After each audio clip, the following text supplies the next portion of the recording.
Okay, guys! Pipicturean natin si Ellie para sa kanyang 5 months pictorial. Nagdi-DIY lang kami. Dito lang kami sa bahay. Ay, maglakad na ikaw? Ay. Excited. Good morning, guys! Welcome back to our channel! 5 months na si Ellie ngayon, guys. Napakabilis ng panahon, ano? 5 months na ang baby namin. 5 months na ikaw, babe. Ilang buwan na lang, mag-1 year old ka na. Ilang buwan na lang. 7 months pa. Tama, 7 months, no? 7 months pa. 7 more months. Yes! Pumasok na yung daddy niya. Nagharuta muna sila, no? Nag-live din kami kanina sa Facebook. So, yung Facebook po namin na ginagamit is yung Jessa and Travis Phil-Am couple. So, dun po ako active, no? And nagbe-breakfast ako ngayon kasi bumili si Travis ng Dunkin. Sabi ko sa kanya, babe, nag-crave ako sa Dunkin, babe. Tapos binila niya ako binila niya ako this morning. Sabi niya, wag daw ako balik tulog kay may Dunkin daw siyang binili. Na may kasamang pa-chismis. Kasi may sinend siyang photo. Ko alam, pauwi ata siya. Tapos may nasiraan sa sakyan, umusok. Sinend niya yung picture. Ay. Tapos may nagregalo rin kay Ellie ng may nagbigay sa kanya ng books. May nagbigay sa kanya ng books kagabi. Pagka-uwi ko, may dumating na Amazon package. Kaya tinanong ako ni Travis kung mayroon ba daw akong order. Sabi ko wala man. Tapos ito yung pinadala niya. Wait lang. Hindi namin alam kung sino, pero isa lang yung pinagbigyan ko ng feeling ko siya yun. Isa lang pinagbigyan namin ng address namin eh. Kasi careful kami sa pagbibigay ng address namin dito sa bahay, no? Siyempre. So, ito, Baby Einstein book. Ayan. 12 board books. So, 12 books siya sa loob. Tapos, may mga iba-ibang lesson. Kumaga may shape, animals, colors. Aray! Ang kulit na talaga nito. Kanina pinalitan ko ng diaper na. Grabe, mga ilang minuto kami bago matapos. Tapos, ito, nursery rhyme. So, gagamitin namin to siya para kay Ellie. Lagay ko to siya sa playpen niya. Kasi gusto niya yung mga colors eh. Gusto niya tignan. Tapos, mahilig siya mag-turn ng pages. Kasi, every time na makikita niya sa amin ni Travis na, yung alam mo yung meron kasi siyang book na tumutunog pag binubuklat mo. So, ano siya na tawag nito gusto niya ring gawin. So, ayun yung gusto niyang, paborito niyang gawin sa playpen niya. Yun talaga yung nilalaro niya. Tapos meron din siyang pinipindot para tumunog. So, ayun. Para na-figure out niya din paano gamitin. Tapos, ito namang nursery rhyme kasi libro siya. Mahilig siyang mag-turn ng pages. Tinatry niya, di ba? Lagay natin ito sa playpen mo, B. Oo, lagay natin yan, oh. You like that? You like your book? Your new book? Hindi kami bumibili ng mga books, guys. Marami na kasi siyang books. Galing sa, di ba nga, pumunta kami sa Michigan, napakadaming books ng daddy niya nung baby pa siya. And naipon yung lahat ni Mama Karen since baby pa si Travis. So, kinuha namin yung iba para gamitin kay Ellie. Katulad ng Bible story. Every night, binabasahan namin siya ng Bible story. Kasi every day, meron siyang day 1, day 2, ganun. So, ginagamit namin siya ngayon. And hindi na rin kami bumili kasi nga, ang dami na rin nagbibigay. Tapos, may mga regalo rin sa kanya nung Ay, bless you po. May regalo rin sa kanya nung baby shower namin. Ang dami ring laruan. And hindi naman nila lahat magagamit. Kasi 'di ba minsan mabilis din sila magsawa. So, hindi na kami bumili ng mga laruan din. Kung ano lang yung bigay. Tapos may mga laruan din kaming dala galing din sa Michigan. So, ayun. Tapos baka pagbalik namin papuntang Michigan ulit, di ko alam kung next year balik kami. Pero feeling ko bibisita yung in-laws ko dito. Siguro this month, di ko alam, balak nila. And siguro pagbalik na lang namin ulit ng Michigan, kukuha kami ng mga gamit ng daddy niya ng baby pa kasi napakadami daw. Ilang totes yung naipon ng mama at papa niya. Lahat ng mga memories ni Travis nung bata. Gusto niya na maglaro. O, sige na. We'll see you guys later! A few moments later. Okay, guys! Pipicturean natin si Ellie para sa kanyang 5 months pictorial. Nagdi-DIY lang kami. Dito lang kami sa bahay. Tapos, ayan, dinidikit ko lang. Tapos, bubuhatin siya ang daddy niya. Sige. Push up yan, girl. Nag-planking na naman ikaw. Hi! Oh, baby.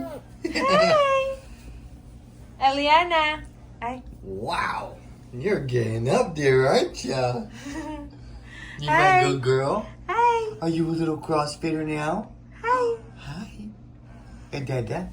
Okay, come on. Okay, come on. Let's go. Let's go. Hey, what'd you do here? I don't know. Maybe you did that. No. And you're just blaming me. No. Okay. Most things are you. Okay. Dali. Wait lang, ha. You ready, Ellie? You ready, Ellie? Ay, maglakad na ikaw? Ay, ay. Excited. Okay. Ellie! Eliana! Nagpapump ako guys, medyo maingay. Move your foot. Here you go. Good girl! Yeah! Gusto ka nang palakarin ng daddy mo, ha? Magugustuhan mo ba pag ito ay naglakad na? Tatakbo-takbo na to saan-saan. Ellie! Hi! Look at me, babe. Hi! Yeah, you're a good girl. Hi, Ellie! Okay, you Eliana! want to do some push-ups? Ready? Go and go. Push up siya. Thumb. Come here. Come on, there you go. Got it. Grab my thumb. This hand right here. Come on. There you go. Okay, come on. And go. Woo! Woo! Galing ah! Good girl. Ang galing naman ng bebe na yan. There you go. Ang galing There you naman. Hi. 5 months na si Ellie. Napakabilis, guys. Napakabilis ng panahon. Okay, come on now. Come on now.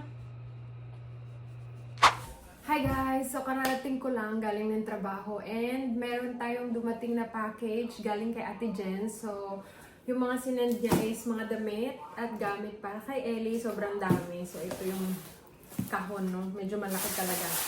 And, by the way, may nagpadala ulit sa amin. Sa Amazon siya galing. Tapos ito, may books ulit. Nagulat ako, hindi man ako nag-order. Tapos kaya na namang books. Diba? Pero salamat po sa nagbigay. Maraming salamat. And then another toy for Ellie. Kaninang umaga namin yan inopen. So, kahapon siya dumating. Okay. Open natin. Medyo madami to. Kaya bilisan natin. Nice! Oh, so meron tayo dito. Headband. So, meron tayong para kay Ellie. Tapos ito, binigay niya sa akin, para daw in case na binyagan or tawag nito sa baby dedication si Ellie, ganun. O, diba? Oh, nice. Thank you, Ate Jen. Tapos madaming shoes. Hala, kadaghang ani, oy. O, diba? May shoes na naman siyang binigay. And then, sandals. Ang cute. Cute na sandals. Ayan. Mga sandals. Tapos, oh wow, partner. Pwede pang summer to ni Ellie, oh. Wala, ang dami. Sobrang dami, guys. Dun sana ako mag-open ito sa kwarto niya kasi tulog siya ngayon. Tapos may sombrero. May sombrero na si Ellie. Hala ka. Ang dami. Oh, ang daming onesies. Napakadaming onesies. Salamat talaga, ate. Hindi ko na kailangan bumili. Kasi alam niyo yun, na yung pagbibili ka, saglit lang din nila magagamit. Ayan. May mga binigay din daw siya pang simba. Wala, ang dami ng onesies. Kasi gamit na gamit to ni Ellie yung mga ganito. So, ayan. Tapos may gusto ding magbigay sa amin ng damit pa para kay Ellie. Kasi ang dami ng damit ni Ellie. Galing din, mga bigay-bigay din, no? Ayan, o. I can see. Ay, tari. Siniksik talaga lahat ni ate, ah. Oh, mga onesies. Ayan. Nakikita niyo ba? Oh. Diba? Sabi ko sa kanya, bibili pa sana ako ng damit. Sabi niya, huwag ka na bumili dahil kaya madami ako dito. Kasi nga, di ba, malaki na rin si Amelia. Oh, may pang summer pa. Oh, di ba? Bagay, summer pa naman dito. Ang dami pa guys. Ayun, sobrang dami. Wow, nakakatuwa naman. Salamat, Ate Jen.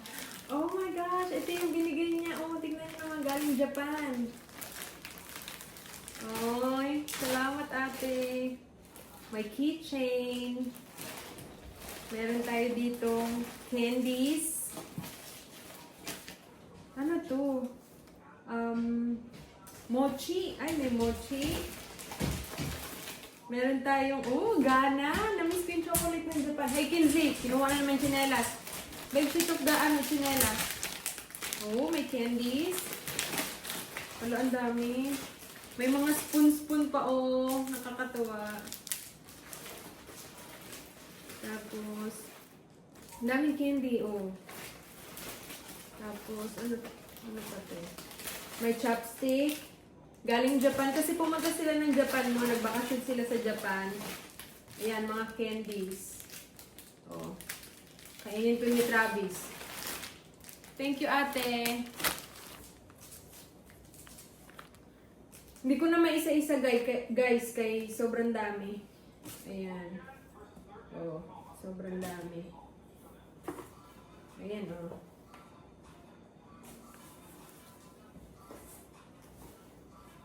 Kasi may mga binigay siyang pansimba para kay Ellie. Ayan. Tulad nito, di ba? Ang cute, partner. Ayan. So, ipapakita ko sa inyo kasi baka hindi ko na maisa-isa, matagalan tayo ng vlog, no? Matagal ang vlog natin. Pakita ko sa inyo. So, ayan ang mga binigay niya, guys. Napakadami. So, siniksik niya daw talaga yung mga damit, Ayan. Halos lahat ata binigay niya yung mga pinagliitan na ni Mimi. Pero sabi niya, madami pa daw si Mimi na damit doon, ayan, Pak na pak talaga. Ayan. Oh my gosh, that's a lot of clothes. Wow. Nakakatuwa naman. Hindi ko na kailangan talagang bumili ng damit ni Ellie. Kailangan ko pa naman ng onesies niya kasi every ko nabili kasi every time na, ayan, may onesies pa siya na ganito. Ayan, Tapos may mga shorts pa. Ayan. Dami. Ayan. Ang cute naman ito, Ang cute, Kulay blue. Ayan. Ayan, may pants pa. So, ayan guys, yung mga binigay niya. So, ayun lang guys ang vlog natin. Thank you so much, Ate Jen. Maraming salamat. So, magagamit talaga namin to. Especially ngayon kasi nga, yung mga damit ni Ellie, napagliitan niya na and balak ko din sanang bumili. Kaso nga, syempre, ang dami din talaga nagbibigay ng mga damit, no? Lalo na pag may mga kakilala kayong may mga anak, tapos mga napagliitan nila. Kasi dito kasi, it's either na i-donate nila, bibenta nila yung mga damit, or ipapamigay nila sa mga kakilala nila. So, ako naman, pag yung napagliitan naman ni Ellie, pinapamigay ko din, or either tatabi ko siya, ganun. Kaso, hindi natin alam, di ba, kung magkakaanak pa ba ako ng babae, ganyan. So, yung ibang damit ni Ellie na pinaglumaan niya, na pang yung newborn niya, binigay namin kay Ate Gaily kasi manganganak na din sa Ate Gaily ngayong September. So, ayun, at least magagamit din ng another baby pa, di ba? So, pasa-pasa lang talaga. So, maraming salamat po sa panonood ng aming vlog for today. Thank you, guys. See you again next time. Bye!